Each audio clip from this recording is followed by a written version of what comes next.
Hujan lebat yang melanda Kabupaten Aceh Singkil menyebabkan Sungai Lai Cinendang di Kecamatan Simpang Kanan, Kabupaten Aceh Singkil meluap. Akibatnya, sedikitnya 90 rumah warga di 4 desa pada Kecamatan Simpang Kanan terendam dengan ketinggian mencapai setengah meter di sejumlah titik.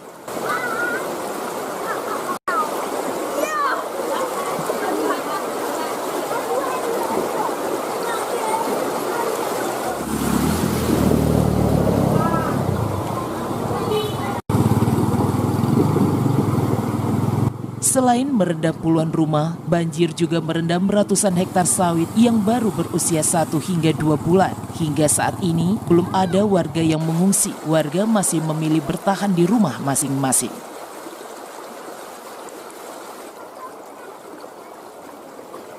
Camat Simpang Kanan, Subarsono mengatakan, yang desa dalam laporan dari kepala desa itu 4 desa. Ada beberapa desa itu sampai ada yang 60-30 rumah yang kena dampak itu. Selain rumah Pak, lainnya? Selain rumah ya kayak ternak untuk sementara ini, ternak mereka ini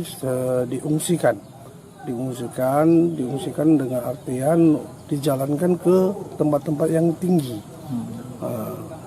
Untuk sawah Pak?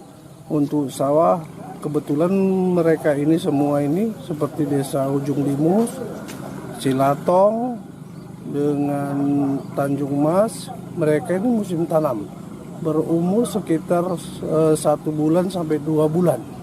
Maka kalau nampaknya ini dampak hujan ini sampai 3 hari, maka resiko besar dengan mereka. Bisa dikatakan nanti mati ya tanaman mereka. Tapi kalau memang hari ini bisa surut, ya mudah-mudahan padi itu masih selamat.